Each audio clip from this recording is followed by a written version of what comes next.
মহাভারতে যোগ দর্শন নিয়ে যে আলোচনা, আজকে তার দ্বিতীয় পর্ব। এই যে যোগ দর্শন, সেখানে আমরা দেখেছি মহারাজ যুধিষ্ঠিরের প্রশ্নের উত্তরে মহামতি ভীষ্ম তিনি যোগ দর্শনের বা যোগের কিছু সূত্র, যোগ দর্শনের কিছু সূত্র, গুরুত্বপূর্ণ সূত্র নিয়ে তিনি সেখানে আলোচনা করছেন। সেই আলোচনা প্রসঙ্গে মহামতি ভীষ্ম একটু অত্যন্ত মূল্যবান কথা বললেন, অত্যন্ত দামি। সেটা কি? বলস্থস্য হি যোগস্য বন্ধনেশস্য পার্থিব বিমোক্ষে প্রভব বিষ্ণুত্বন উৎপন্ন আশংসায়। বলছেন এই যে যোগ, এই যোগের যে শক্তি, একজন যোগী যিনি যোগ সাধনা করছেন, তিনি এই যোগের শক্তি লাভ করে, অর্থাৎ যাকে আমরা যোগ বলও বলতে পারি, যোগ শক্তি লাভ করে তিনি তার সব ধরনের বন্ধনকে মোচন করতে পারেন, সমস্ত বন্ধন থেকে তিনি মুক্ত হয়ে যেতে পারেন।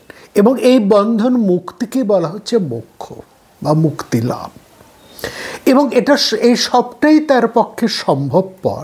এবং এ ব্যাপারে এতটুকু সন্দেহ নেই, কোনো সন্দেহ নেই, অসংশয়, এ ব্যাপারে কোনো সংশয় নেই। এবং এই যে বন্ধন, এই যে যোগের শক্তি, এই শক্তিটা কিসের শক্তি? শারীরিক শক্তি না, মনের শক্তি। মনের শক্তি, মনটাই হচ্ছে এখানে ইম্পর্টেন্ট। এবং তারপরেই মহামতি ভীষ্ম সেখানে পরপর 4টি উদাহরণ দিচ্ছেন, এই মনশক্তির উদাহরণ দিচ্ছেন। সেই 4টি ধরলেই আমরা খুব পরিষ্কারভাবে যোগের মানে সবচেয়ে গুরুত্বপূর্ণ বিষয় যেটি, সেটাই আমরা বুঝতে পারব। কি বলছেন? প্রথম উদাহরণ দিচ্ছেন অপ্রমত্ত যথা ধ্যানী। প্রথমেই বলছেন লক্ষণ হন্তি সমাহিতা। অপ্রমত্ত, এই অপ্রমত্ত শব্দটা খুব গুরুত্বপূর্ণ। অপ্রমত্ত মানে প্রমাদহীন। শুধু তাই নয়, প্রমাদহীন।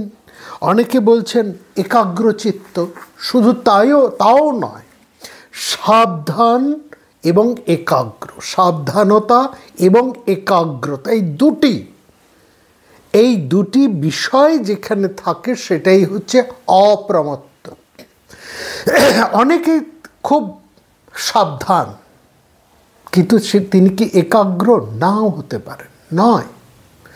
একটা উদাহরণ দিই, রাস্তা পার হবার সময় আমরা সাবধান হয়ে রাস্তা পার হই, কিন্তু এটা কি ঠিক যে রাস্তা পার হবার সময় আমরা খুব একাগ্র হই, মন একেবারে শুধুই রাস্তা পারের মধ্যেই থাকে? তা কিন্তু থাকে না। অনেক সময় মন বিক্ষিপ্তও থাকে, কিন্তু সাবধানভাবে ওই বিক্ষিপ্ত মনটাকে একটু সমঝে নিয়ে এই পার থেকে ও পারে যায়।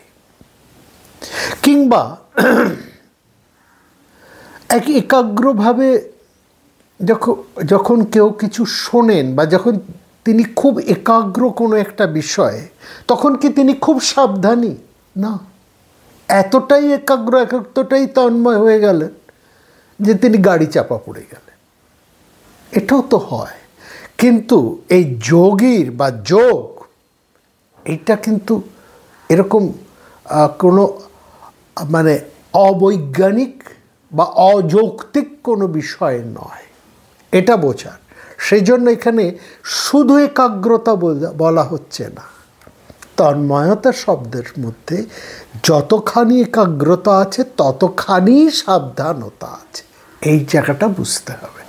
একসঙ্গে সে সাবধান ও একাগ্র, তবেই একজন সে যোগী হতে পারে। যোগীর কখনোই বেচালে পা পড়ে না, এটা বোঝার। এবং সেখানে বলছেন একজন ধনুর্ধর, ধন্যী মানে ধনুর্ধর, যিনি ধনুকে স্বর যোজনা করে স্বর চালনা করছেন, তিনি যতখানি একাগ্র ততখানি তিনি কিন্তু সাবধানী। শুধু লক্ষ্যের দিকেই তিনি স্বরযোজনা করছেন তা নয়, সঙ্গে সঙ্গে শত্রুর দিক থেকে বা অন্য দিক থেকে তার প্রতি ধাবমান সর্বপ্রকার আক্রমণের দিক থেকেও তিনি কিন্তু একই সঙ্গে সতর্কতা অবলম্বন করছেন।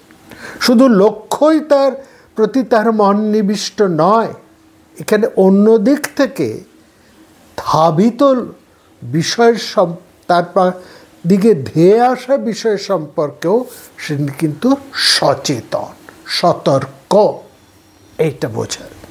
ঠিক যেরকম একজন ধনুর্ধর একাগ্র হয়ে তার লক্ষ্যকে ভেদ করেন,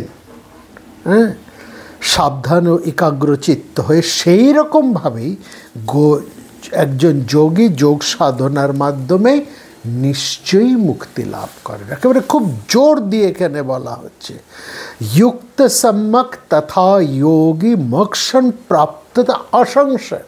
কোন সংশয় নেই, প্রাপ্ততা সংশয়, কোন না সংশয়, এ ব্যাপারে এতটুকু সংশয় নেই। এবং তারপরে আরও 3টি উদাহরণ দিচ্ছেন, প্রত্যেকটাকেই দেখুন। মানুষ, তার দ্বিতীয় উদাহরণটা আরও গুরুত্বপূর্ণ। বলছে একজন মানুষ হাতে একটা পাত্র, এবং সেই পাত্রটা তেলে একেবারে কানায় কানায় পূর্ণ। তিনি ওই রকম একটা কানায় কানায় ভর্তি একটা তেলের বাটি নিয়ে কি করছেন? তিনি দাঁড়িয়ে আছেন না, সোজা রাস্তায় যাচ্ছেন না, তিনি সোপান বেয়ে উপরে উঠছেন। দেখুন, এখানেও সেই একাগ্রতা এবং সাবধানতা তাকে থাকতে হবে। সাবধানতা যাতে তার পদস্খলন না ঘটে, একাগ্রতা যাতে ওই পাত্র থেকে এক ফোঁটা তেলও উপচে না পড়ে, দুটোই সেখানে সেরকম।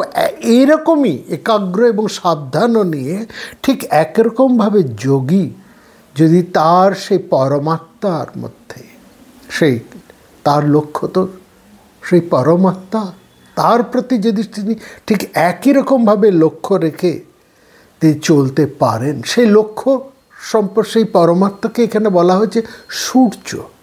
সূর্য মানে আমাদের চেতনা, চৈতন্য। তার যোগীর লক্ষ্য হচ্ছে নিজের চৈতন্য শক্তিকে জাগরিত করা, এবং এই চৈতন্যের দিকে তার সম্যক দৃষ্টি, এবং সেটিতে তিনি একাগ্রও বটে, সাবধানও বটে। তাহলে এরকমভাবে তিনি যদি সেই পরমাত্মারূপ চৈতন্যের প্রতি তার মনকে নিবিষ্ট রাখতে পারেন, তাহলে তিনি কি হন? তিনি সেই চৈতন্য শক্তিতে উদ্ভাসিত তেজস্বী হয়ে ওঠে। এইটা হচ্ছে গুরুত্বপূর্ণ। এবং তৃতীয় উদাহরণ, চতুর্থ উদাহরণটি সেখানে বলছে, আমরা দুটি উদাহরণ শুনলাম, হ্যাঁ, বলছে তৃতীয় উদাহরণটি সেখানে বলছে কি, যে একজন নাবিক ঝঞ্ঝা বেষ্টিত সমুদ্র উত্তাল, তার অন্ধকার রাত, তার মধ্যে তিনি যেমন একাগ্রভাবে সাবধানভাবে তার জাহাজটাকে নিরাপদে কূলে এনে পৌঁছতে পারেন, পৌঁছে সমর্থ হন, সেই রকমভাবে সেই একাগ্রতা, সেই সাবধানতা নিয়ে একজন যোগী সেই রকম তার মনকে একাগ্র করে তিনি সেই দুর্লভ ব্রহ্মকে লাভ করতে পারেন। চতুর্থ উদাহরণে সেখানে বলা হচ্ছে, যা আমরা কঠোপনিষদের মধ্যেও পাই।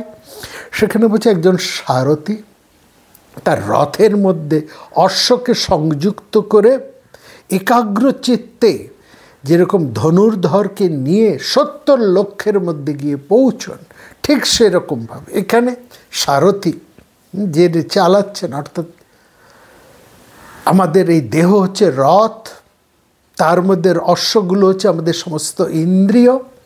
সেই ইন্দ্রিয়গুলোকে সংযত করে, ইন্দ্রিয়গুলো স্বাভাবিকভাবে নানা দিকে ছুটতে চায়। ঘোড়াকে লাগাম পরানো হয়, সারথির হাতে লাগাম তাকে 5, 7, 10 যা ঘোড়া লাগানো হবে, অর্থাৎ যতগুলো ইন্দ্রিয়, পঞ্চ ইন্দ্রিয়, 5টি ঘোড়া আমাদের এই দেহ রথকে টেনে নিয়ে চলেছে। চক্ষু, কর্ণ, নাসিকা, জিহ্বা, ত্বক, এগুলো যেমন জ্ঞানেন্দ্রিয়, তেমনি হাত, পা ইত্যাদি কর্মেন্দ্রিয়। 5টি ইন্দ্রিয়, মোট 5, 5, 10টা ইন্দ্রিয় 10 রথের ঘোড়াতে চেপে আমাদের এই দেহরথ ছুটছে।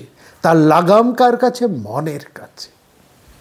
এরকমই যদি একাগ্র হয়ে সে তার লক্ষ্যের দিকে পৌঁছতে পারে, তাহলে সে সেই পরম পদকে লাভ করতে পারে। এই যে 4টি উদাহরণ দেওয়া হলো, তার থেকে আমরা কি বুঝলাম?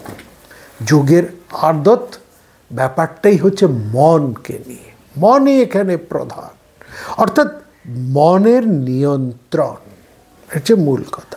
মন নিয়েই তো মানুষ, তাই না? সে মননের অধিকারী। আবার এই মন নিয়েই কিন্তু যোগ। হ্যাঁ, তাই যোগের অধিকার একমাত্র মানুষের, আর কারো নয়। পশুরও নয়, পশুর তো নয়, দেবতারও নয়। কারণ পশুর মন সুপ্ত আর দেবতার মন লুপ্ত। সুতরাং মানুষ একমাত্র তার মন নিয়েই যোগের অধিকারী হয়ে উঠতে পারে। এই যে মন, সেই মানুষের মন কত বিচিত্র! একবার দেখুন কত বিচিত্র। কারো মন ঘুমন্ত বা নিষ্ক্রিয়, হ্যাঁ, কেউ ভীষণ দুরন্ত, কারো ধাবন্ত, হ্যাঁ, কারো জীবন্ত, আবার কারো শান্ত। এই যে মনের বিভিন্ন গতি, কারো সজীব মন, কারো নির্জীব মন। এই মনের হুঁশ নিয়েই তো মানুষ, তাই না? তো শাস্ত্রে এই জন্য বলা হয়েছে, খুব চমৎকার একটি কথা যা মহাভারতের মধ্যেও আমরা পাই, একাধিকবার পাই, সেটি হচ্ছে মন এব মনুষ্যানাং কারণং বন্ধ মোক্ষায়।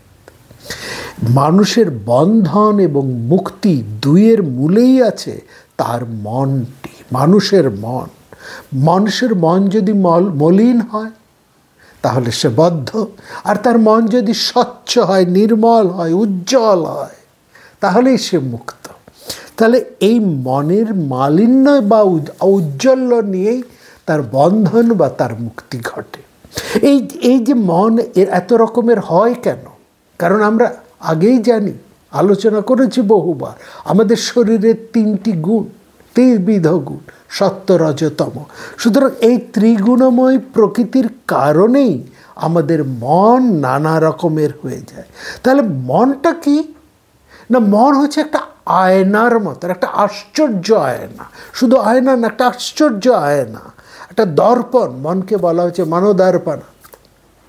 হ্যাঁ, কারণ এই আয়নার মধ্যে যেমন সমস্ত আলো এসে প্রতিফলিত হয়, এসে পড়ে, ঠিক সেই মনের মধ্যেই চৈতন্যের আলো এসে পড়ে, প্রতিফলিত। এই জন্য একে বলা হচ্ছে দর্পণ দৃশ্যমান নগরিতুল্য। এই চেতনার আলোর পড়ছে বলেই আমরা যে দেখছি, আমরা যে শুনছি, আমরা যে জানছি, আমরা যা কিছু করছি, হ্যাঁ, দেখা, শোনা, চলা, জানা, এভরিথিং সবই হচ্ছে ওই চৈতন্যেরই রিফ্লেকশন। তার আলো যেখানে গিয়ে চোখ দেখে না, চোখের দেখার কোনো, চোখ যে একটা ইন্দ্রিয়, এর যে দেখার শক্তি আছে না। কান থাকলেই সে শোনে না, চোখ থাকলেই দেখে না, জিহ্বা থাকলেই সে স্বাদ নিতে পারে না। এর 5 ইন্দ্রিয়ের নিজস্বতা বলে কিছু নেই, সবকটা জড়। দেখার শক্তি চোখের পেছনে যে জ্যোতি রয়েছে, জ্যোতির জ্যোতি, তাই না? আমরা প্রার্থনা করি ঠাকুরের সান্ধ্যকালীন যে প্রার্থনা, জ্যোতির জ্যোতি। এই যে তমস নিবারক যে জ্যোতির জ্যোতি, উজ্জ্বল জ্যোতি, এইটি হচ্ছে আমাদের চৈতন্য। চৈতন্য আছে বলেই আমরা দেখি, চৈতন্য আছে বলেই আমরা শুনি, ইত্যাদি ইত্যাদি যাবতীয় কাজ আমরা করি। চেতনার রিফ্লেকশনটি এই ইন্দ্রিয়ের মধ্যে দিয়ে চেতনার আলো এসে পড়ে বলেই আমরা আয়নায় মুখ দেখতে পারি। অন্ধকার ঘরে কি আমরা যত দামি আয়নায় হোক নিজের মুখটা দেখতে পাবো? নিজের মুখ দেখতে হলে একটু আলোর দরকার। এই আলোই হচ্ছে চৈতন্য। এই মনের মধ্যেই তার রিফ্লেকশন হয়। সুতরাং যাবতীয় যা কাজকর্ম এই হচ্ছে এই মনকে নিয়ে, এই মন নিয়েই যোগ দর্শন, এই মন নিয়েই মহর্ষি পাতঞ্জলির এত বড় যোগ দর্শনের যা কিছু কারবার, এবং তারই সূত্র মহাভারতের এই শান্তি পর্বের মধ্যে। যখন যোগ দর্শনের কথাই এলো, মহর্ষি পাতঞ্জলির কথাই এলো, বা এই মনের কথা, তখন তার কথা তো আমাদের স্মরণ করতেই হবে, যার পায়ের কাছে বসে আমরা এই যোগ দর্শনের সামান্য কিছু জানার আমাদের সৌভাগ্য হয়েছিল, সেই আচার্য গোবিন্দ গোপাল মুখোপাধ্যায়। তার কাছেই আমরা যোগের আলোচনা বহুদিন ধরে শুনেছি। তিনি এই ঘরে, এই যেখানে বসে আমরা আলোচনা করছি, এইখানেই বসে, এই জায়গায় বসে তিনি বহুদিন যেমন আলোচনা করেছেন, তেমনি তার সে গল্ফ গ্রিনের ফ্ল্যাটেও বহুদিন আমাদের আলোচনা হয়েছে। এবং আমার যা স্বভাব, আমাদের যা স্বভাব ছিল, আমরা সেই আলোচনার কিছুটা তার লিখে নিতাম খাতার মধ্যে। এই খাতার যা কিছু লিখে নিতাম, মাঝে মাঝে তিনি সংশোধন করে দিতেন। অধিকাংশ সময় তিনি একটি দুটি শব্দ সংশোধন করতেন, কিন্তু তার থেকে অনেক বেশি তিনি বলতেন। শুধু বলতেনও তিনি যে তা নয়, তিনি আমাদের সঙ্গে সঙ্গে নিয়ে বিভিন্ন জায়গায় যেতেন। মাঝে মাঝে নিয়ে যেতেন মহানাম অঙ্গনে, যার কথা আমরা একবার আপনাদের কাছে বলেওছি। সেই মহানাম অঙ্গনে নিতেন। তখন মহানামব্রতজি রয়েছেন একদিকে, মহানামব্রতজি আরেকদিকে গোবিন্দ গোপাল মুখোপাধ্যায়, এবং আরও অনেক সব মহাজনেরা বসে আছেন সেখানে। আমরা গোবিন্দ গোপাল মুখোপাধ্যায়ের বলছেন তার গান, সেটাও শুনেছি। শেষের দিকে তিনি গান করতেন না, তার কণ্ঠ থেকে একটা অসুবিধের জন্য তিনি গান অথচ তার কত গান তো আমরা শুনেছি। তার গান, মাধুরীদির গান আমরা বহুদিন শুনেছি। আর এই যোগ নিয়েই যে আলোচনা, তারও নিয়ে কত কথা, কত উদাহরণে কতবার তার কণ্ঠ নিঃসৃত গান উঠে এসেছে, সেটাও শোনার আমাদের সৌভাগ্য হয়েছে। এই খাতা বহুদিন ধরে আমার কাছে একেবারেই যেন আমার নিজস্বভাবে বড় যত্নে রাখা ছিল। যখন আমি এই আলোচনা আরম্ভ করলাম, তখন অনেকেই বললেন যে এবার প্যাটরাটি খোলো না। তিনি তো বলেছেন অনেক তো তোমার সেখানে রাখা আছে, খুলে দাও, আর কিসের জন্য তাকে বন্দি করে রাখা। তো আজ থেকে আমরা যা কিছু আলোচনা করছি তার অধিকাংশটাই জানবেন তারই কথা। গোবিন্দ গোপাল মুখোপাধ্যায়ের কাছে আমরা যেভাবে যেটুকু শুনেছি তো প্রচুর, যেটুকু ধরে রাখতে পেরেছি সেখান থেকেই আপনাদের কাছে তা সবার সাথে তা ভাগ করে নিচ্ছি, সেই মহাপ্রসাদ। তো দেখুন,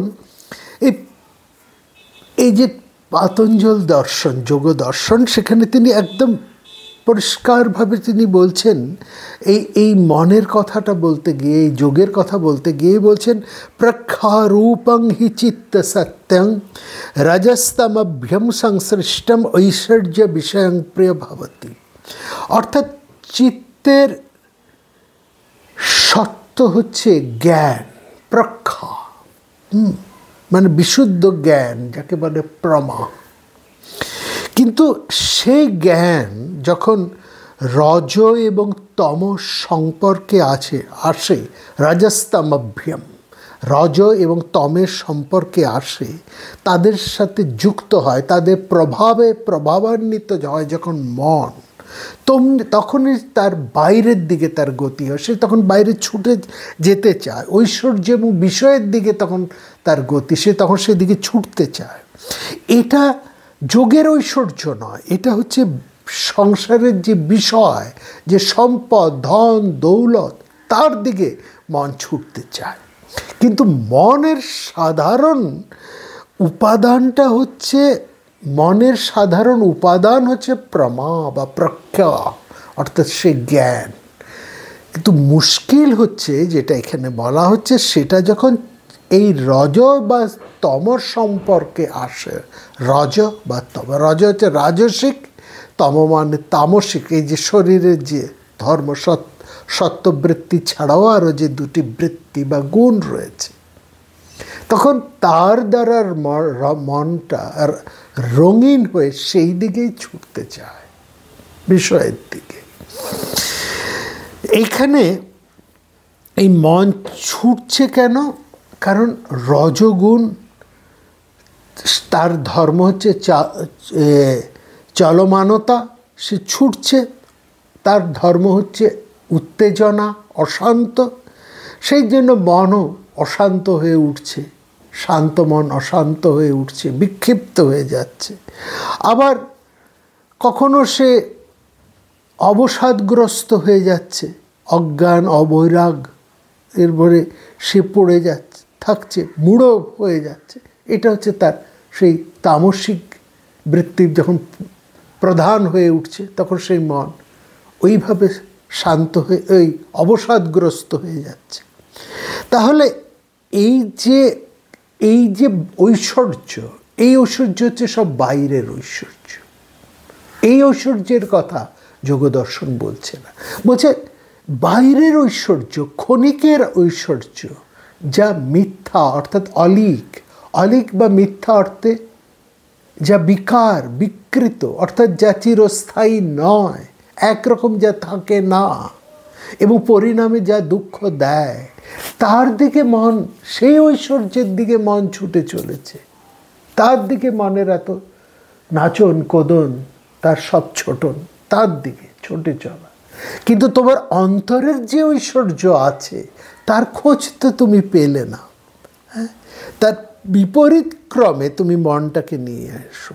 অর্থাৎ সর্বদা প্রদ্যত মান, যা সবসময় উজ্জ্বল, হ্যাঁ, যাক আলোকিত, তার দিকে মনকে যদি নিয়ে আসতে পারো, সেইটি হচ্ছে অর্থাৎ তোমার মনের আসল যে স্বভাব, জ্ঞান, সেটাকে যুক্ত করে রাখো। সেখানে খুব চমৎকারভাবে কথা বলা হচ্ছে পরং প্রসংখ্যানম, পরং প্রসংখ্যানম, অর্থাৎ সবসময় প্রবুদ্ধ থাকো। অর্থাৎ সবসময় তোমার মধ্যে জ্ঞানের আলোটি জ্বালিয়ে রাখো। এটা খুব সাধারণ অর্থেও যদি আমরা বলি, তাহলে এ কথা জানতে হবে যে স্তরে থাকুন না কেন, যে কোনো বৃত্তিতেই থাকুন না কেন, যেই আশ্রমেই থাকুন না কেন, গার্হস্থ, বানপ্রস্থ, সন্ন্যাস, কিংবা সে যে কোনো বৃত্তিতেই তিনি থাকুন না কেন, তাকে কিন্তু চর্চা করতে হয়, পড়াশুনো করতে হয়। পড়াশুনোটা তাকে করতেই হবে। এটা ঠাকুরমশাই খুব বলতেন মহাভারত পড়ছেন বলে যে শুধুই মহাভারত পড়ছেন তা নয়। তিনি উদাহরণ দিয়ে বলতেন, রবীন্দ্রনাথকে ভালো করে বুঝতে হলে উপনিষদ পড়তে হবে, বেদ পড়তে হবে, কাব্য বিষয় জানতে হবে, হ্যাঁ, সেখান থেকে সুর, তাল, সঙ্গীত জানতে হবে। অর্থাৎ এই যে বিদ্যার যতগুলো ধারা, সব ধারারই কিছু কিছু জ্ঞান রাখতে হবে। তবেই আপনি ভালো রবীন্দ্রনাথকে জানতে পারবেন, তার রচনাকে বুঝতে পারবেন। একজন নৃত্যশিল্পী কিংবা একজন সঙ্গীত শিল্পী, তিনি শুধু নাচটি শেখেন না, শুধু গানটি শেখেন না। নাচ এবং গান শিখতে হলে নৃত্যকলার সবকটি কলা, সবকটি বিদ্যা তাকে যেমন জানতে হবে, তেমনি সেই সঙ্গে সঙ্গে অন্য বিদ্যা সম্পর্কেও তার ধারণা থাকতে হবে। অর্থাৎ যেটি আমার কাজ একমুখী হলে হবে না, নানা বিদ্যার নানা রস, তার নানা সুর, ভাব, আলো সবটাকেই নিয়ে এসে তারপর তাকে বিচার করে দেখতে হবে। এইটি হচ্ছে সর্বত প্রদ্যতমানং, এবং সেটা হলেই একজন মানুষ পরং প্রসংখ্যানম হয়ে উঠতে পারে। তখন সে তার প্রবুদ্ধে থাকতে পারে, তার জ্ঞানের আলোটিকে সে তখন উজ্জ্বল করে রাখতে, এবং এটা উজ্জ্বল রাখতে হলে সদা সর্বদা আমার জিজ্ঞাসা, আমার জ্ঞান, এই আলোকে সবসময় উজ্জ্বল করে রাখতে হয়। অর্থাৎ এই যোগের প্রধান লক্ষ্য কী? খুব চমৎকার করে গোবিন্দ গোপাল মুখোপাধ্যায় বলতেন, যোগের লক্ষ্য কি জানো? বিবেক জ্ঞান। অর্থাৎ বিবেক শব্দের অর্থ কী? বিবেক শব্দের অর্থ হচ্ছে পৃথকীকরণ, আলাদাকরণ, বিবেচন, পৃথকীকরণ। হ্যাঁ, মানে কোনো একটা বিষয়কে পুরুষ এবং প্রকৃতি, আত্মা এবং এই জগৎ সংসারকে প্রকৃষ্টভাবে চিনে নেওয়া। এই চিনতে হলে এটা নয়, এটা নয়, এটা নয়, এইভাবে নেতি নেতি করেছে কে চেনা, এই যে পৃথকীকৃত করা। এইখানে যোগ শব্দের অর্থ কিন্তু বিয়োগ। একের সাথে এককে যোগ করলে দুই পাই, কিন্তু যোগ দর্শনে একের থেকে এককে বিয়োগ করতে হবে। কি সেই এক? এক হচ্ছে পুরুষ এবং প্রকৃতি। প্রকৃতি হচ্ছে আমার স্বভাব, আর পুরুষ হচ্ছে আমার আত্মা। আমার আত্মা, যেটা আমার আদত পরিচয়, সেই আত্মা এই শরীরের মধ্যে যে মুহূর্তে আছে, তখন শরীরের যে প্রকৃতি, সে তার দ্বারা সে আবৃত। সে শারীরিক ধর্ম থেকে, শরীরের প্রকৃতি থেকে এবং এই বিশ্ব সংসারের প্রকৃতি থেকে আমার আত্মাকে আলাদা করতে হবে। একটি স্টুডেন্ট, একটি ছাত্র যখন সে পড়তে বসে, পরীক্ষার পড়া সে যখন পড়তে বসে বা কোনো বিষয় নিয়ে সে যখন শিখতে বসে, তখন তাকে কি করতে হয়? তার মনটিকে একাগ্র করে। একাগ্র মানে অন্য বিষয়সমূহ থেকে সম্পূর্ণ প্রত্যাহার করতে হয়, সরিয়ে নিতে হয়। প্রত্যাহার, সরিয়ে নেওয়াই হচ্ছে বিয়োগ। আসলে বিয়োগের করলেই যোগকে পাওয়া যায়। যোগ দর্শনের অর্থ শুধু যুক্ত নয়, যোগ দর্শনের যোগযুক্ত হতে হলে প্রকৃতির থেকে, বিষয় থেকে নিজেকে বিয়োগ করতে হবে। এইটি হচ্ছে শুধু পুরুষ পুং প্রকৃতির বিয়োগোপি যোগ ইত্যাদি জিয়া। বুঝে, পুরুষ এবং প্রকৃতির মধ্যে বিয়োগ স্থাপন করাই হচ্ছে যোগের মূল কথা। এইটাই হচ্ছে জিনিস।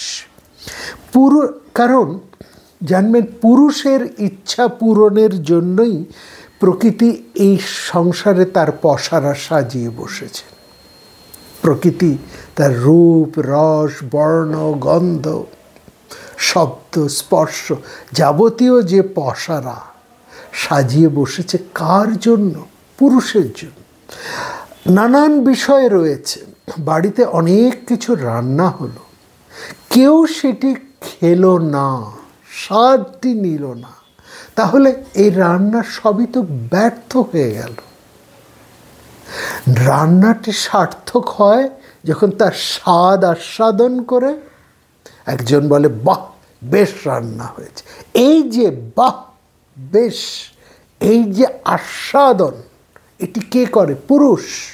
আর প্রকৃতি তার প্রস্তুত করে, পুরুষের প্রয়োজনে সে পুরুষ করে। এই যে বিচিত্র প্রয়োজন, তার এক্সপিরিয়েন্স, তার এনজয়মেন্ট, যাই কিছু বলুন না কেন, অর্থাৎ যা কিছু পরিবেশন, সেটা হচ্ছে একমাত্র সেই পুরুষের পরিতৃপ্তি সাধনের জন্য।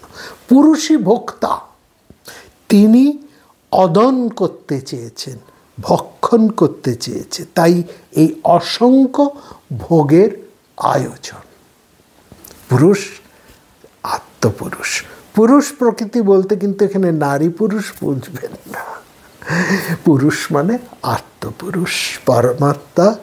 আমার সেটা বিভিন্ন প্রাণের মধ্যে ক্ষুদ্র ক্ষুদ্রভাবে যে রয়েছেন, সেই আত্মাকেই বলা হচ্ছে পুরুষ। এই পুরুষের কোনো লিঙ্গভেদ নেই। আর প্রকৃতি হচ্ছে সেই পুরুষকে বাদ দিয়ে আর যাবতীয় দৃশ্যমান যা কিছু, সে হচ্ছে প্রকৃতি। আর দৃশ্যমান প্রকৃতিকে যা দেখেন দ্রষ্টা, তিনি হচ্ছেন পুরুষ। পরিষ্কার, দ্রষ্টা এবং দৃশ্য, দৃশ্য হচ্ছে প্রকৃতি, আর যিনি দেখছেন তিনি হচ্ছেন দ্রষ্টা। এই চোখ দেখে না, আমি দেখি না, দেখছে সেই চৈতন্য। তিনি দেখেন বলেই আমি দেখি, তিনি স্বাদ গ্রহণ করেন বলেই আমি স্বাদ অনুভব করি, তিনি শোনেন বলেই আমি শুনি, তার শক্তিতেই সব। তাহলে ভোগ সবসময় করছে আমাদের চৈতন্য, চিত, তাই তো? অবচেতনের কি বোধ শক্তি আছে? তা তো অবচেতনের তো কোনো কিছু বোঝার সামর্থ্যই নেই। সেই জন্য কি চমৎকার করে বলা হয়েছে, চিদবসান ভোগ, অর্থাৎ চিত বা চৈতন্যেই সব কিছুর অবসান, সব পরিসমাপ্তি, সব ভোগের চিত্তের মধ্যেই। তিনি একমাত্র আত্মা, চরাচর গ্রহনাথ। তিনি এই বিশ্ব সংসারে তিনি সব কিছুরই তিনি চাটছেন, স্বাদ গ্রহণ করছে। চর অচর সব কিছুর গ্রহণ আত্মসাৎ করছেন বলেই তিনি আত্মা, এবং আত্মা বলেই তিনি ভোক্তা। হ্যাঁ, এবং সমস্ত সৃষ্টি সেই জন্য বলা হচ্ছে তার অন্ন। উপনিষদে যে অন্ন বলা হয়, এই অন্ন যাবতীয় যা কিছু সৃষ্টি তাকে বলা হচ্ছে অন্ন বা অন্নাথ। কার জন্য এই অন্নের বিচিত্র আয়োজন? এখানে সেই পুরুষের জন্য তিনি চাইছেন। এইটাই হচ্ছে, এটাকে আমাদের সাধারণ এই যে কনজিউমার বা কনজিউমারিজমের যে ব্যাপার, তার মধ্যে ধরবেন না কিন্তু। হ্যাঁ, সেটা হচ্ছে আলাদা জিনিস। এখানে তিনি কিন্তু কনজিউম করছেন, সেই পুরুষ, তার আলাদা। এবার দেখুন, একটা সময় তো আসে, কতটা খেতে পারবেন? একটা রসগোল্লা, দুটো, 10টা, 15টা, 50টা, তার একটা সময় পরে তো বিরক্তি আসে না?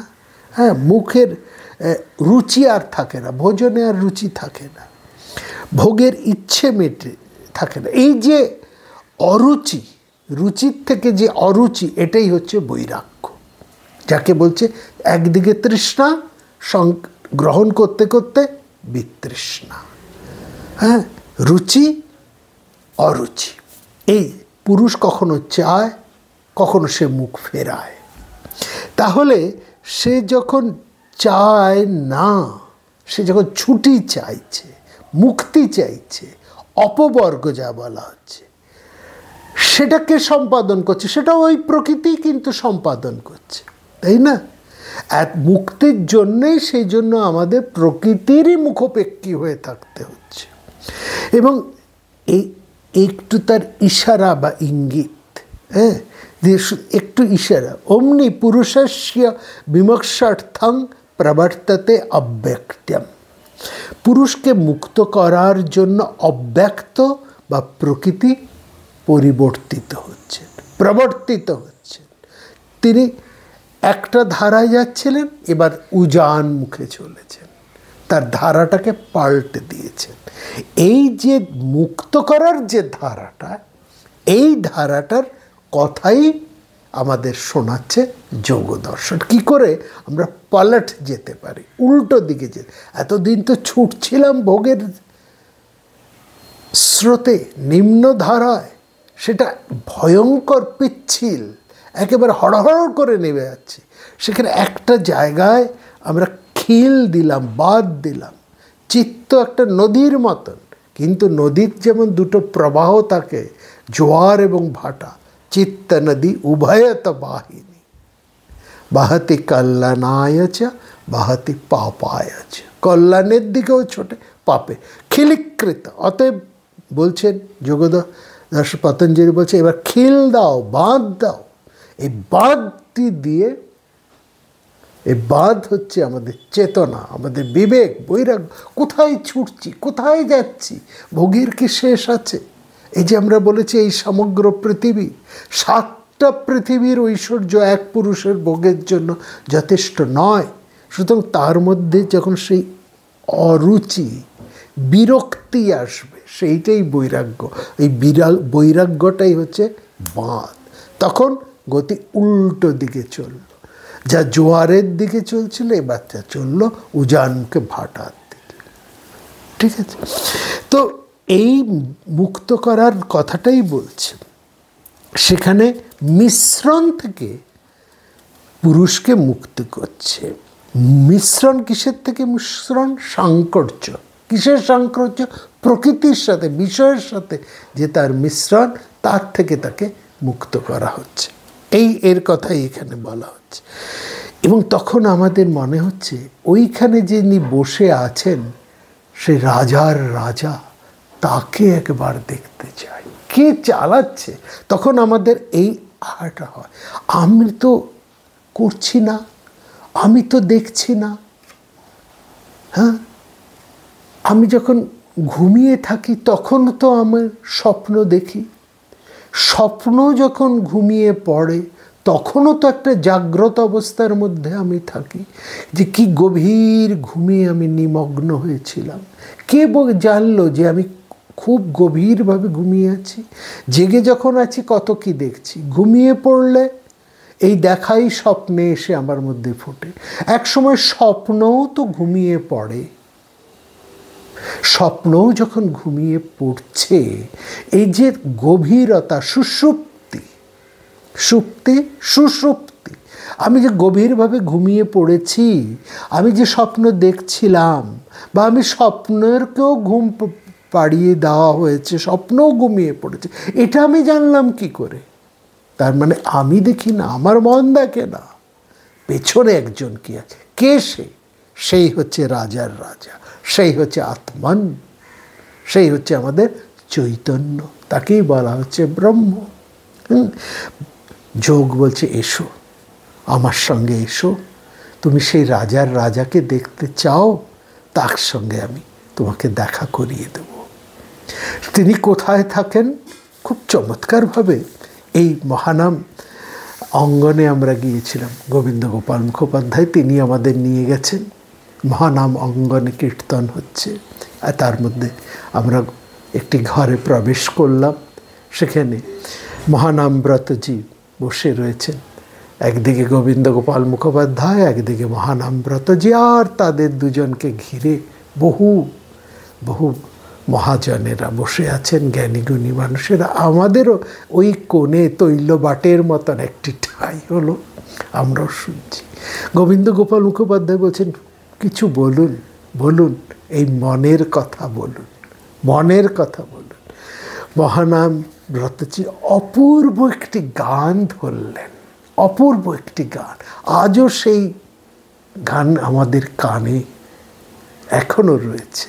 তিনি নরোত্তম দাসের সেই অপূর্ব পদখানি ধরলেন, বিষয় ছাড়িয়া কবে শুদ্ধ হবে মন, কবে হাম হেরব সেই বৃন্দাবন। এই দুটি লাইনই বারবার আখর দিয়ে তিনি গান করে যাচ্ছেন। বিষয় ছাড়িয়া কবে শুদ্ধ হবে মন, কবে হাম হেরব সেই শ্রী বৃন্দাবন। ধ্যানং নির্বিষয়ং মন, ইঙ্গিত করলেন গোবিন্দ গোপাল মুখোপাধ্যায়। আর তিনি একটু ইঙ্গিতে বললেন, এ সেই কথা, সেই গোবিন্দ কারতা স্থিরা। সেই কখন এমন অবস্থা আমাদের লাভ হবে, সেই গোবিন্দের অনিন্দ সুন্দর মুখখানি ফুটে উঠবে আমাদের মনের আয়নায়। তাহলে যোগ দর্শন প্রথমেই আমাদেরকে চেনাচ্ছেন এই মনকে, মনের সাথে এবার আমাদের পরিচয় করাচ্ছেন। এতদিন আমরা বাইরের সব কিছু ছুটেছি, সব কিছু দেখেছি, কিন্তু এই মনটাকে আমরা চিনিনি। প্রথমে আমাদের চেনাচ্ছে এই মনকে, মনের 5টা ভূমি বা স্তর, তার পরিচয় করাচ্ছেন। কি সেই 5টি স্তর? ক্ষিপ্ত, মূঢ়, বিক্ষিপ্ত, একাগ্র একাগ্র এবং রুদ্ধ, এই পাঁচটা, বা নিরুদ্ধ, রুদ্ধ না নিরুদ্ধ, ক্ষিপ্ত মূঢ়, বিক্ষিপ্ত, একাগ্র এবং নিরুদ্ধ, এই পাঁচটি স্তর। হ্যাঁ, এই কখনো রজগুণে কখনো তমগুণে আমাদের এই ছোটাছুটি বা অবসাদগ্রস্ততা, এই স্থিতি এবং গতি মনের এই দুটি ভাবই আমাদের মধ্যে চলতে থাকে। এরই মধ্যে কখনো একটু স্বচ্ছ, কখনো একটু সুস্থির, কখনো একটু শান্ত আভাস কারো কারো জীবনে আসে, যেখানে চঞ্চলতাও নেই, স্তব্ধতাও নেই, আছে একটা অনাবিল শান্তি, একটা পরম প্রসন্নতার ভাব। এটা যেন একটা সন্ধিস্থল, ক্ষিপ্ত মূঢ় ভূমির ঠিক মধ্যবর্তী অবস্থা। কতটা গুরুত্বপূর্ণ এই সন্ধিস্থল, এটা অত্যন্ত গুরুত্বপূর্ণ এবং তাৎপর্যপূর্ণ। এবং এই জন্য দেখবেন আমাদের মহাপূজার মধ্যে এই সন্ধি, অষ্টমী নবমীর সন্ধি, সপ্তমী অষ্টমীর সন্ধি, অষ্টমী নবমীর সন্ধি, নবমী দশমীর সন্ধি, এই যে সন্ধি, এটা ভীষণ তাৎপর্যপূর্ণ। আমরা একটা সন্ধি নিয়ে মাতোয়ারা হয়ে থাকি, অষ্টমী নবমীর সন্ধি, কিন্তু প্রত্যেকটি সন্ধি অত্যন্ত গুরুত্বপূর্ণ। এবং এই সন্ধি প্রতিদিন আমরা দিনে দুবার করে পাই, দিন ও রাতের সন্ধি, রাত ও দিনের সন্ধি, দুটো সন্ধ্যা আমাদের, প্রাতঃসন্ধ্যা, সায়ং সন্ধ্যা, এই যে সন্ধি, এই যে সন্ধি, এই সন্ধিক্ষণটাই হচ্ছে আমাদের সব কিছু মুক্তি সাধনার সূচনা। সারাদিনের কর্মক্লান্তির পরে রজগুণের হাত থেকে মুক্তি না পেতেই তমগুণের নিদ্রা এসে আমাদের আচ্ছন্ন করে। কিন্তু তার আগে গোধূলি লগ্নে থাকে একটুখানি সন্ধি, আলো, দিনের আলো নিবে এলো, সূর্য পাটে যাচ্ছেন, সন্ধ্যা সমাগত, সেটি হচ্ছে সায়ং সন্ধ্যা অনুষ্ঠানের সময়।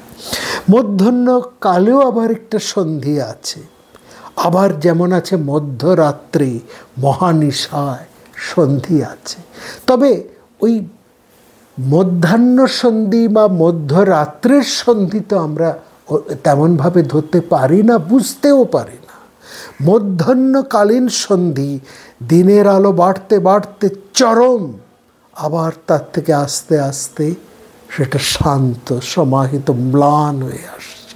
রাতও সেরকম, রাতের গভীরতা বাড়তে বাড়তে মধ্যরাত্রে চরম, তারপরে আবার আস্তে আস্তে কমতে কমতে আলোর প্রস্ফুটন। কিন্তু সাধারণ মানুষ আমরা ওই দুটোকে ঠিক ধরতে পারি না, হয় কোনো কোলাহলে ব্যস্ত, নয় তো সুপ্ত। কিন্তু দুটোকে আমরা বাকি দুটোকে, চারটির মধ্যে বাকি দুটোকে আমরা বুঝতে পারি সায়ং সন্ধ্যা বা প্রভাত সন্ধ্যা। ঠিক একটা সাংকেতিক ভাষায় এখানে যোগীরা বলছেন এই সন্ধিকে পাকড়ো, সন্ধিকে ধরো। কি বলছেন, সারাদিন যেন প্রহরারত গার্ডরা চেঞ্জ করছে, গার্ডরা রাজবাড়ির চারদিকে ঘিরে আছে। এই দুটো সময়, আসলে চারটের সময়, তো অন্তত এই দুটো সময় গার্ডরা প্যারেড করতে করতে বেরিয়ে যান, অন্য দল এসে সেই জায়গা নেয়। তাহলে এক দল যাচ্ছেন, তাদের ডিউটি শেষ করে প্যারেড করে বেরিয়ে যাচ্ছেন, আরেক দল আসছেন। এই যাওয়া এবং আসার মাঝখানে যে ফাঁক, একটু যে ফাঁক, একদল চলে গেল, আরেক দল এলো, এই গেল আর এলোর মাঝে যে ফাঁকটি, এটি হচ্ছে সন্ধি। এইখানে মানে এক দল এসে আমাদের জাগায়, আরেক দল আমাদেরকে ঘুম পড়ায়। এই জাগানো এবং ঘুমের মাঝখানে যে জায়গাটা, সেই ফাঁকটিকে হচ্ছে অত্যন্ত গুরুত্বপূর্ণ। এবং সেখানে অত্যন্ত গুরুত্বপূর্ণভাবে একটি কথা বলা হয়েছে। এই যোগদর্শন মধ্যে মহাজনেরা বলছেন রহস্য ভাষায়, যেটা আমরা গোবিন্দ গোপাল মুখোপাধ্যায়ের কথায় শুনতাম, ঠাকুর মশাই ঠাকুর অনন্তলাল এর কথায় শুনতাম, মহানামব্রতজির কথা, এবং সমস্ত বড় বড় মহাজনদের কাছেই শুনতেন। ছোট না, আবার শুয়েও পড়ো না, বসেও পড়ো না, দৌড়ো মাত, বৈঠো মাত। অর্থাৎ সেখানে আমাদের বলছে মধ্য বিকাশাৎ চিদানন্দ লাভ, মধ্য বিকাশাৎ চিদানন্দ লাভ।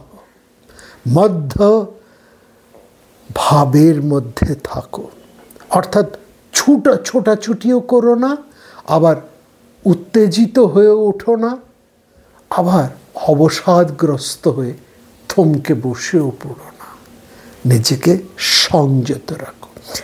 এটা কিন্তু বুঝবেন বৌদ্ধ ধর্মের ঠিক মধ্যম পন্থা, তার কথা কিন্তু এখানে বলা হচ্ছে না। এটি সেটি নয়, এটি হচ্ছে সম্পূর্ণ আলাদা।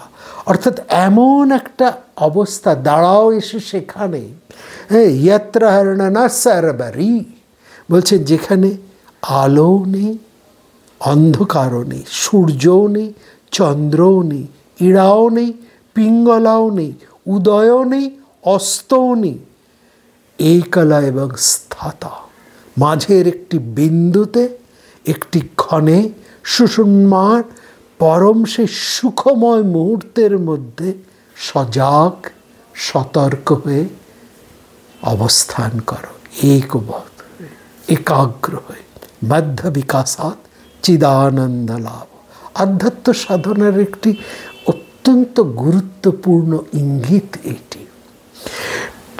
এই যোগ এইভাবেই আমাদেরকে যুক্ত করে রাখে, একটা নির্দিষ্ট বিষয়ে মনকে স্থির করে রাখে, বেঁধে রাখে, একাগ্র করে রাখে। এই একাগ্র, অগ্র কথার অর্থ হচ্ছে মুখ, দিক, বিভিন্ন দিক, বিভিন্ন মুখ।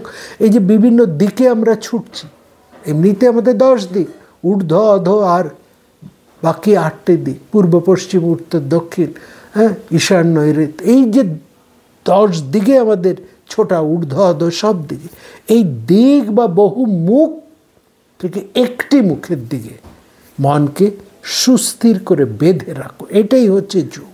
বহুমুখী চিত্তকে একমুখী করে রাখা, ক্ষণে ক্ষণে রূপান্তরিত হওয়াই তো মনের ধর্ম। চঞ্চলম গুণবৃত্তম, গুণের স্বভাবই হচ্ছে চলমানতা, তাই না, প্রবাহমানতা, নদীর জলের ধারার মতো। কিন্তু কথা হচ্ছে কেউ কি কার ধর্মকে পরিত্যাগ করতে পারে?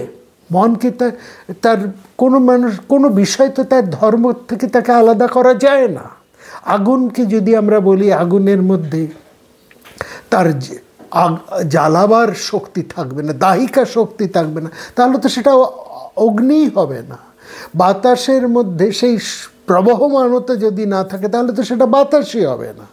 জলের মধ্যে শীতলতা যদি না থাকে তাহলে তো জলই বলা যাবে না। প্রত্যেকের তার ধর্ম তার মধ্যে থাকবে, ধর্ম থেকে আলাদা করা থাকবে, এটা করতে পারবে না। আগুন আছে, আমাকে পোড়াচ্ছে না, তাপ দিচ্ছে না, তাহলে তো এটা হতে পারে না, তাই তো? তাহলে তার অস্তিত্বকেই আমরা অস্বীকার করছি। তাহলে মন থাকবে অথচ মনের চঞ্চলতা থাকবে না, এটা কি করে হয়? যোগদর্শন বলছে না, সে কথা নয়। তোমার এই সমস্ত চঞ্চলতাকে একটা একাগ্রভাবে নিয়ে রাখবেন, মন দিয়েই মনকে উদ্ভাবনের উপায়টি সেখানে বের করা হচ্ছে। মনকে সুস্থির করা, তার এই ছোটাছুটিটাকে, এই চঞ্চলতাটাকে একমুখী করে দেওয়া, মনকে দমিয়ে অবসাদগ্রস্ত করে দেওয়া নয়। যোগ কিন্তু মনকে দমন করে অবসাদ করে দিচ্ছে না, হ্যাঁ, চঞ্চল তাকে পিটিয়ে শান্ত করে একেবারে স্থবির করে দেওয়া তা বলছে না, বলছে সমস্ত গতিকে, সমস্ত শক্তিকে একমুখী করে দাও। একদিকে জলের ধারাকে বহুমুখে ছড়িয়ে না দিয়ে একমুখে করে দাও, তাহলে তার তেজ, তার গতি, তার তীব্রতা, তার তীক্ষ্ণতা আরও বেশি উঠবে। এই কথাটা এখানে বলছে। সের জন্য খুব চমৎকারভাবে একটি মনের বন্দনা আমাদেরকে শিখিয়েছেন আচার্য গোবিন্দ গোপাল, খুব চমৎকার করে। এই শ্লোকটি অত্যন্ত মানে অনন্য সুন্দর, আমরা বল বড় সুন্দর। বলছেন এই যে রাজা, যিনি আমাদের হৃদয়ের রাজা, হৃদয়েশ্বর, তিনি তাই গভীর গোপনে বসে আছেন, তাই না? তিনি বসে আছেন গোপুরমের ভেতর দিয়ে। যে যদি দক্ষিণ ভারতের মন্দিরগুলোর দিকে দেখেন, সেখানে দেবতা বসে আছেন একটা অন্ধকার ক্ষুদ্র প্রকোষ্ঠের মধ্যে, ছোট্ট একটা অন্ধকার গর্ভগৃহের মধ্যে তিনি রয়েছেন। আর তার কাছে যাওয়ার চারদিকে বড় বড় চারটে বিশাল গোপুরম। গো শব্দের অর্থ হচ্ছে আলো। আলো যেই পুর বা যে দরজা দিয়ে ঢোকে, প্রবেশ করে, সব আলো এসে পড়ছে সেই গর্ভগৃহের মধ্যে যিনি অধিষ্ঠিত। এই গর্ভগৃহ, হৃদয়। আমাদের এই 5টি মন্দিরে আমরা 4টি গোপুরম দেখি, আর এই দেহ মন্দিরে আমাদের 5টি গোপুরম: চক্ষু, কর্ণ, নাসিকা, জিহ্বা এবং এই ত্বক। এই 5টি দিয়েই আলো, বাইরের আলো তার মধ্যে আসছে। অর্থাৎ বাইরের থেকে মনটাকে ঘুরিয়ে এবার আমরা ভেতরের দিকে তাকে দেখছি। সেই জন্য মনের বন্ধনা সেখানে কি চমৎকারভাবে জানানো হচ্ছে। যিনি হৃদি সন্নিবিষ্ট, সেই হৃদয় রাজ, যিনি আপন সিংহাসনে আসেন, বলছেন গৃহীত্বা ইন্দ্রিয়ার্থান আত্মনে যা প্রযচ্ছতি অন্তঃকরণ রূপায় তস্मै সর্বাত্মনে নমঃ। সেই সর্বত্তা, যিনি সকলের সঙ্গে যুক্ত অন্তঃকরণ রূপকে, অর্থাৎ সেই মনকে আমরা নমস্কার জানাই। যিনি এই সমস্ত ইন্দ্রিয়দের মাধ্যমে, ইন্দ্রিয় বর্গকে নিয়ে, এই 5টি ইন্দ্রিয়, 10টি ইন্দ্রিয়, জ্ঞানেন্দ্রিয়, কর্মেন্দ্রিয়, সব কিছু ইন্দ্রিয় বর্গকে দিয়ে তিনি কি করছেন? বিষয়সমূহকে যিনি গ্রহণ করছেন, ধরে এনে কী করছেন? তিনি নিজে আস্বাদন করছেন না। মনের আস্বাদনের কোনো শক্তি বা ক্ষমতা নেই। আমরা প্রথমেই বলেছি এই আলোচনার, আস্বাদন আত্মা, ভোক্তাকে এই আত্মা। আত্মা বলেই তিনি আত্মা, তিনি একমাত্র ভোক্তা, ভোগ করেন। সুতরাং মন, এই সমস্ত ইন্দ্রিয়রা হচ্ছে তার, মন হচ্ছে যেন প্রধানমন্ত্রী, আর সমস্ত ইন্দ্রিয়গুলো হচ্ছে তার সমস্ত অমাত্য পরিষদ, কর্মচারী। তারা চোখ দৃশ্যর ভেট নিয়ে এসে মনের কাছে অর্পণ করছে, কান শব্দ এনে তার কাছে, জিহ্বার স্বাদ এনে সব তার কাছে। এই সমস্ত ইন্দ্রিয় দিয়ে রূপ, রস, গন্ধ, বর্ণ, পঞ্চ রসকে নিয়ে এসে মন, সেই তাদের প্রধান, ইন্দ্রিয়ের প্রধান হচ্ছেন মন, মনের কাছে দিচ্ছেন। আর মন সেই ভেট, সেই উপঢৌকন সযতনে পৌঁছে দিচ্ছেন আত্মার কাছে। এই দেখুন, আমি শব্দ, স্পর্শ, রূপ, রসগন্ধের স্পর্শ নিয়ে এসছেন। আর যিনি মালিক, যিনি রাজা, তিনি কি করেন? যিনি দ্রষ্টা, তিনি চুপচাপ বসে থাকেন। কখনো একটু তাকিয়ে দেখেন, কখনো একটু চেখে দেখেন। হ্যাঁ, খুব চমৎকারভাবে এর উদাহরণ রয়েছে উপনিষদে। দাস পর্ণা সজুজ সকায়া সমানং বৃক্ষং পরিসজ্জাতে। সে এই যে তিনি শুধু দেখছেন, আর কখনো কখনো তিনি অনুমোদনও করেন ঘাড় নেড়ে। রাজা তো, রাজার কাছে যে প্রসারা না হয়, রাজা কখনো সেটা দেখেন, কখনো একটু হাত দিয়ে ছুঁয়ে দেন, কখনো মাথা নেড়ে তিনি তা অনুমোদন করলেন। এই মাথা নাড়া, একটু তাকিয়ে দেখা, কিংবা একটু ছুঁয়ে দেওয়া, এটাই তার গ্রহণ। হ্যাঁ, এই যে দেখুন, এই যে রাজার, সেটাই কেমন চমৎকারভাবে আত্মার এখানে বলা হচ্ছে। কখনো তিনি এই যে তিনি কত রকমভাবে করছেন, 6ভাবে তিনি গ্রহণ করেন। সেই হৃদয়েশ্বর রাজার কাছে মন যে পসারা পৌঁছে দিচ্ছেন, তিনি তাকে গ্রহণ করেন 6ভাবে। হ্যাঁ, তখন কিভাবে করছেন? কখনো তিনি একটু ঘাড় নেড়ে অনুমোদন করছেন, তখন তিনি অনুমন্তা। কখনো তিনি সেই যা কিছু তার সামনে নিয়ে আসা হলো, তাকে ভরণ করছেন, পালন করছেন, তখন তিনি ভর্তা। কখনো তখন একটুখানি চেখে দেখছেন, তখন তিনি ভোক্তা, একটু আস্বাদ গ্রহণ করছেন।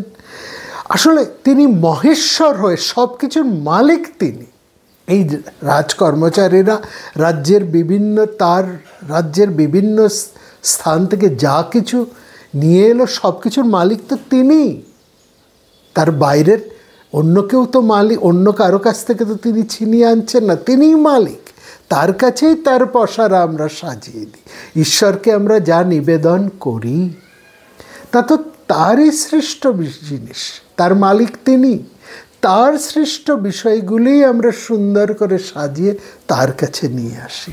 উপদ্রষ্টা অনুমন্তা চ ভর্তা ভোক্তা মহেশ্বরা পরমাত্মেতি চ উক্ত দেহ অস্মিন পুরুষ পর। তাই না? এই তো হলো মহেশ্বরের কথা, আমাদের সম্রাটের কথা, যিনি বসে আছে। কিন্তু তার নাগাল পাবো কী করে? মনে নাগাল পায় না, তো আমরা নাগাল পাবো কী করে? সেখানে খুব চমৎকারভাবে গোবিন্দ গোপাল মুখোপাধ্যায় একটি গান শোনাতেন। যেমন তিনি সেখানে গাইছেন সেই অভিজ্ঞতা, যেখানে আমরা বললাম যে ওই একসঙ্গে আমরা সেখানে বসেছি, সেখানে মহানামব্রতজি গাইছেন কাবে হাম হে রবা সেই শ্রী বৃন্দাবন। হ্যাঁ, বিষয় ছাড়িয়া কবে শুদ্ধ হবে মন, কবে হাম হে রবা সেই শ্রী বৃন্দাবন। তার উত্তরে তখন গোবিন্দ গোপাল মুখোপাধ্যায় তার সেই অপূর্ব কণ্ঠে তিনি গেয়ে উঠতেন। কি চমৎকার! ता सप्तम द्वार परे राजा बैठत, सप्तम द्वार परे राजा बैठत, তাহা কাহা যাও বিনারী।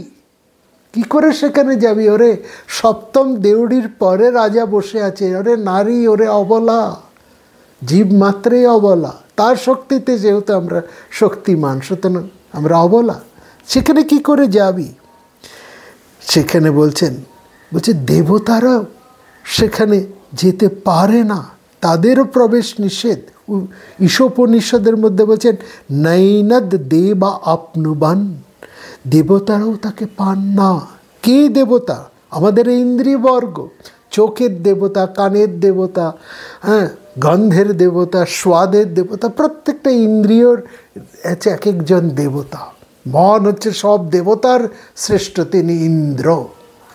আর কেউ দেখার একজন দেবতা, শোনার একজন দেবতা, সমস্ত দেবতারা। এই দেখুন সেই তন্ত্রে আবার আমাদের ছিলাম বেদে, চলে এলাম তন্ত্র। তন্ত্র হচ্ছে এই শরীর নিয়ে, এই শরীরের সমস্ত দেবতারা। বৈদিকেরা যেখানে সমস্ত দেবতাকে বহির্জগতে দেখছেন, তন্ত্র সাধকেরা তাকে দেখছেন এই দেহের মধ্যে। এই বিভিন্ন ইন্দ্রিয়ের এক একজন দেবতা বসে আছে, তারা দ্যুতিমান, দীপ্তিমান, চৈতন্যের আলোকে দেবতারা দিয়ে আলোকিত, তাদের নিজস্ব কোনো আলো নেই। দেব শব্দের হচ্ছে জ্যোতির্ময়, দীপ্তিময় তিনি, দীপ্তময় তিনি। সুতরাং তারাই আমাদের আবার ধন যেমন দিচ্ছেন, সেই জন্য দেখুন যাস্ক কি চমৎকারভাবে বলছেন, দেব দানাদ বা দীপনাদ বা দৌতনাদ বা দুস্থান ভবতি ইতি বা। তারা আমাদেরকে আলোকিত করছেন, আমাদেরকে খাদ্য দিচ্ছেন, আমাদেরকে ধন জীবন দিচ্ছেন, শস্য সম্পদ দিচ্ছেন, এই অর্থে তারা দেবতা। তাহলে এই যে মালিক এবং কর্মচারী, এদের মাঝখানে বসে আছেন আমাদের মন। তাহলে এই মনকে ঠিক করে ধরতে হবে, মনের লয়ের দরকার। মন ছোটা, মনের যে ছোটা ছুটি, মনের যে বহির্গতি, তাকে রুদ্ধ করতে হবে। সেখানে বলছেন মানা নিবৃত্তি পরমাপশান্তি, মনের নিবৃত্তি হচ্ছে পরম উপশম। হ্যাঁ, এখানেই দেখুন আজকের আলোচনা ঠিক এখানেই আমরা শেষ করব। এই যে যোগ ধারণা, একে কি চমৎকার করে যে এখানেই শুধু যোগ দর্শনের সেই সূক্তের মধ্যে, সেই সূত্রের মধ্যে আবদ্ধ করে রাখা হয়েছে তা নয়, তাকে জাগতিক উদাহরণের মধ্যে টেনেও নিয়ে এসেছে। এই যে কাশী, বেনারস কাশী। এই কাশীকে বলা হচ্ছে যে শাস্ত্র বলছে কাশীতে বাস করো, এটা হচ্ছে বাইরের কথা। সবসময় বলছে সব মানুষকেই বলা হচ্ছে, আমাদের শাস্ত্রে বলা হচ্ছে, আমাদের তো 4টে আশ্রম আর আশ্রম, এখানে বলছে প্রথম আশ্রম অর্থাৎ জীবনে প্রথমে তুমি সংগ্রহ করো, সব কিছু আরোহণ করো, এবং তখন হচ্ছে আমাদের একদম ব্রহ্মচর্য আশ্রম, নিজেকে সংযত করে সব কিছুকে আহরণ করো, গ্রহণ করো। তারপরে গার্হস্থ আশ্রম, যা তুমি সংগ্রহ করেছো, যে ধনে ধনী হয়েছো, যে শক্তি উপার্জন করছো, তা তুমি সবার মধ্যে ছড়িয়ে দাও, সবার পালন পোষণ করো, গার্হস্থ আশ্রম। এরপরেই যে ধন সম্পত্তি যা পেলে তার সঙ্গে আর আবদ্ধ হয়ে থেকো না। একটা নির্দিষ্ট সীমা পরে জীবনটা টোটাল যদি 100 হয়, যে আয়ুর পরিমাণ যদি 100 ধরা হয়, প্রথম 25 ভাগ সংগ্রহ, দ্বিতীয় 25 ভাগ বিতরণ, তৃতীয় 25 ভাগ ছেদন, অর্থাৎ যা যা আহরণ করেছো, যা যা সংগ্রহ করেছো, যা যা উপার্জন করেছো, সেই অর্জনের সঙ্গে যে সূত্র যুক্ত হয়েছে সেই সূত্রগুলোকে ছেদন, এটাকে বলা হয় তৃতীয় আশ্রম। অর্থাৎ ব্রহ্মচর্য, গার্হস্থ, এরপরে বানপ্রস্থ। এবার তুমি ছাড়ো শুধু জ্ঞানের মধ্যে। এই বানপ্রস্থ আশ্রমে বলা হচ্ছে কাশীতে বাস করো। কাশী মানে সর্বপ্রকাশিকা কাশিকা, অর্থাৎ সেখানে পরিপূর্ণ শান্তি, সমস্ত সংসার নিবৃত্তি, পরম উপশম, যেখানে সেখানে শুধুই থেকে যায় সর্বপ্রকাশিকা কাশিকা, মানে সব আলোর আলো, চৈতন্যের আলো। বানপ্রস্থ মানে হচ্ছে তোমার বাইরের থেকে যা আহরণ করেছো তা নয়, এবার ভেতরের সম্পদকে আহরণ করো। তুমি নিজেকে জানো, এতদিন তো বাইরেকে জানলে, বাইরের ধনে, বাইরের ঐশ্বর্যে ঐশ্বর্যবান, শক্তিমান, ধনবান হলে, এবার ঐশ্বর্যবান হও নিজের সম্পদে, আত্মসম্পদে। দেখুন এই যে স্বাধীনতা, এই যে শব্দটি এখানে খুব চমৎকার। স্বাধীনতা, স্বাধীনতা আর পরাধীনতা দুটোর মধ্যে কিন্তু অধীনতা, দুটো শব্দ রয়েছে, স্বয়ের অধীন, পরের অধীন। স্বয়ের অধীন স্বাধীনতা, পরের অধীন পরাধীনতা। অধীনতা কিন্তু রয়েছে, অধীনতার থেকে তোমায় বেরোতে পারছে না। অন্যের অধীন, অন্যের নির্দেশে চলতে হবে, অন্যের ইচ্ছে অনিচ্ছে অনুসারে তোমাকে চলতে হবে, পরাধীনতা। এটা হচ্ছে জীবনের প্রথম দুটি ভাগ, সংগ্রহ আর গার্হস্থ। এই সময় পরের অধীনে, এবার একটু একটু করে স্বয়ের অধীনে আসো, অধীনে থাকতে হবে, সংযম ডোর ভেঙে ফেলতে পারবেন। স্বাধীনতা মানে যথেচ্ছাচার নয়, অধীনতা ব্যাপারটা সেখানে রয়েছে। সুতরাং এবার তুমি জ্ঞানের অধীনে আসো, সেই চৈতন্যের ওদিকে। সা কাশিকাঙ্গ নিজ বোধ রূপা, সেই জন্যই কাশীতে বাস করো, অর্থাৎ নিজ বোধরূপ স্বয়ং প্রকাশ রূপ তুমি যে সেই কাশিকা। কাশিকা মানে বেনারসে টিকিট কেটে গিয়ে বেনারসে ঘর ভাড়া নিয়ে বা বাড়ি কিনে সেখানে থাকা, তার কথা বলা হচ্ছে না। সেখানে থাকলে বেনারসে গেলেই মুক্তি লাভ হবে না। এর আসল তাৎপর্য হচ্ছে নিজ বোধরূপ স্বয়ং প্রকাশ, তোমার ভেতরে যে আত্মশক্তি, যে চৈতন্য শক্তি রয়েছে, যে কাশিকা। এই কাশীর মধ্যেই বলা হচ্ছে জ্ঞান প্রবাহ বিমলাদি গঙ্গা। এই চৈতন্য হচ্ছে জ্ঞান প্রবাহ, বিমল জ্ঞান। কেমন জ্ঞান? বিমল জ্ঞান। তা সুরধ্বনি এই সহস্রার থেকে যা নেবে আসছে, সেই তোমার সুপ্ত কুলকুণ্ডলিনীকে জাগিয়ে সহস্রার সাথে তাকে মেলা, অর্থাৎ চৈতন্যকে, নিজেকে যেন নো দাই সেলফ। এতদিন বাইরেকে জেনেছ, এবার মনকে যাইতে। এইখানেই হচ্ছে এই যোগ চিত্তবৃত্তি নিরোধ। কি করে জানবে? বাইরের সমস্ত আক্ষেপ বিক্ষেপকে নিরোধ করে তুমি প্রকৃষ্ট বৃত্তিকে গ্রহণ করো। এই একাগ্র বৃত্তির কথাই এখানে বলছে। এই বৃত্তি মানে হচ্ছে যার পরিণাম, আবর্তন, পরিবর্তন, তাকে একমুখী করো। একাগ্র বৃত্তিতে মানে সমস্ত কম্পন, দোলন, চলনকে বন্ধ করে নিরুদ্ধ করো। সেটি হচ্ছে। শেষ করব এই যে গান তাদের কাছে শুনেছি, কখনো গোবিন্দ গোপালজির তার কণ্ঠে, বেশিরভাগই তার কণ্ঠে, তিনি উদাত্ত স্বরে গানটি করতেন। কখনো কখনো শুনেছি মহানাম ব্রতজির কণ্ঠে। হ্যাঁ, কি চমৎকার সেই গান, এবং সেটি সব যোগেরই। দেখুন এই গানের মধ্যে দিয়ে, সেই ভাগবতের মধ্যে দিয়ে যে কথা আমরা বলেছি, ভাগবত সেই যোগোপিচিত্ত, সেই যোগ দর্শন একাকার, সব দর্শন একাকার হয়ে যায়, সমন্বিত হয়ে যায়। সেখানে কি বলছেন কিভাবে? সেখানে রাধা বলছেন, এই ঢেউ মোর হলো কাল, না পাইনু নন্দলাল। হ্যাঁ, কি অপরূপ বর্ণনা দিচ্ছেন পদকর্তা জ্ঞানদাস। হ্যাঁ, দুরন্ত মনের সাথে যোগ সাধনার, প্রেম সাধনার, যোগ সাধনা এবং প্রেম সাধনার সব আগম নিগম সব একাকার হয়ে যায়। এখানে বলছেন শ্রী রাধা তিনি গিয়েছেন একাকিনী যমুনা তীরে, কলসি করে জল ভরে আসবেন। একা কুম্ভ কাকে করি যমুনাতে জল ভরি। তিনি যাচ্ছেন, তিনি গিয়ে কি করলেন? কুলে গিয়ে দেখলেন জলের ভেতরে শ্যামরায় দেখতে পেলেন।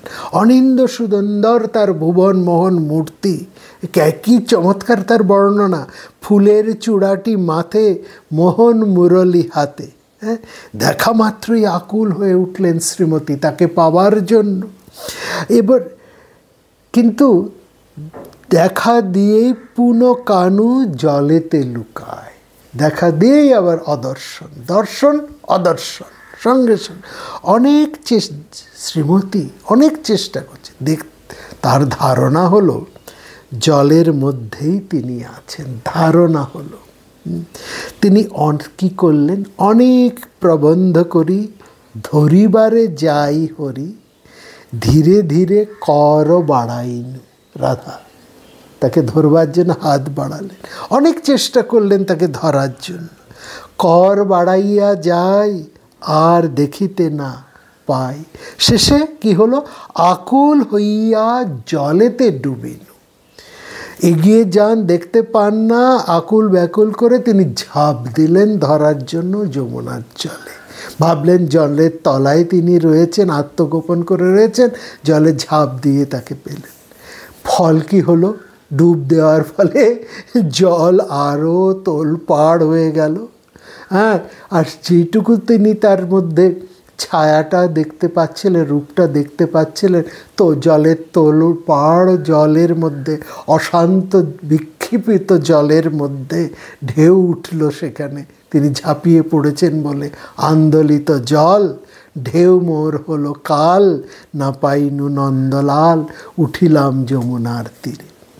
তিনি কাঁদতে কাঁদতে ফিরছেন, না হেরিবে বধুর মুখ, হইল বিষম দুঃখ, কাঁদিতে কাঁদিতে এলাম ঘরে। এই জন্য যোগদর্শন বলছেন আগে নিজের মনের তরঙ্গকে বাপু শান্ত করো। হ্যাঁ, শান্ত উপাসিত, না শান্ত না সমাহিত। শান্ত উপসিত না হলে, সমাহিত না হলে তাকে পাওয়া যায় না। Be still and know. সুতরাং একাগ্র হতে বলছেন, একাগ্রের পারে যেতে হবে, নিরোধ বা লয়ের ভূমিতে, সমাধির ভূমিতে, এবং সেইখানে যেখানে জানাজানির আর কোনো ব্যাপার নেই, সেইখানে যেতে হবে। একাগ্র লয়, মনের লয়, মনকে যদি একবার লয় করে দেওয়া যায় তাহলে তো আর কিছু বিক্ষেপের জায়গাটাই থাকে না। হ্যাঁ, যেখানে সমস্ত প্রয়াসের বিরাম, যাকে বলছে অপ্রসঙ্গাত, সম্প্রজ্ঞ থেকে অসম্প্রজ্ঞত, সেই রকম আছে। ঠিক যেখানে তিনি নিত্য সমাসীন হয়ে আছেন, অর্থাৎ নিজেকে আগে স্থির হতে হবে, স্থির হলেই তবে তাকে পাওয়া যাবে। এই যে জ্ঞানদাসের সেই স্তব, যা আমরা এই মহাজনের কণ্ঠে অপূর্বভাবে শুনেছি, হ্যাঁ, অপরূপ পদটি, তিনি জ্ঞানদাস শেষে মানে জ্ঞান উপদেশের ছলে আসল রহস্যটি তিনি এখানে উন্মোচন করে দিচ্ছেন। জ্ঞানদাসের বাণী শুনো রাধা বিনোদিনী, মিছা কেন ডুবেছিলে জলে, বুঝিতে নারিলে মায়া, জলে ছিল অঙ্গ ছায়া, শ্যাম ছিল কদম্বেরই ডালে। তুমি ওপর দিকে তো তাকাওনি, তুমি ওই জলের দিকে তাকিয়ে তাকে ঝাঁপিয়ে ধরতে গেলে, আরও অশান্ত হয়ে পড়লে। জলের মধ্যে এমনি অশান্ত, জল একটা বহমানতা, তার মধ্যে তুমি তাকে আরও অশান্ত করলে। মন আমাদের এমনিই অশান্ত, তাই সেই অশান্ত মন নিয়ে যদি আমরা ছোটাছুটি করি, তাহলে সেই শান্তকে পাবো কী করে? একটু ওপরের দিকে, একটু ভেতরের দিকে তাকাতে হবে। আর এই তাকানো, এই দেখা, এই মন যমুনার মধ্যেই সেই প্রিয়তম মানুষটিকে ধরতে হয়, যেখানে তার প্রতিবিম্ব রয়েছে, তার তীরে, মনের তীরে তীরেই তার বিহার। সেখানে একাগ্র হতে হয়, মনের গতিকে একটু ফেরাতে হয়, নিচের দিকে নয়, উপরের দিকে। কানু ছিল কদম্বেরই ডালে। এই যে মনের লয়, সম্প্রজ্ঞাত এবং অসম্প্রজ্ঞাত, একাগ্র ভূমিতে একাগ্র বৃত্তি যখন জাগে তখন সম্প্রজ্ঞাত, নিরোধ ভূমিতে নিরোধ বৃত্তি জাগলে অসম্প্রজ্ঞাত। চিত্ত বা মন যতদিন আছে তার বৃত্তি বা পরিণাম থাকবেই। সুতরাং মনকে সম্পূর্ণ লয় করতে হবে, তাকে শান্ত করতে হবে, নিরোধ করতে হবে। তাহলেই একাগ্রতা বা সমাধি সর্বত্রই, তখন তার কি গতি থাকবে না? থাকবে। সেটা কেমন? ফল্গু ধারার মতন অন্তঃলীলা হয়ে থাকবেন। প্রকৃতি তখন প্রতিক্ষণ পরিণামী এবং চিত্ত মন সেই প্রকৃতির সম্পর্ক কত সূক্ষ্ম এই মনের ক্রিয়া, এ কি আর একটি পর্বে হয়? অতএব এই কথা নিয়েই, তাদের কথা নিয়েই ফিরে আসব আবার আগামী পর্বে মন নিয়ে। সবাই খুব ভালো থাকবে।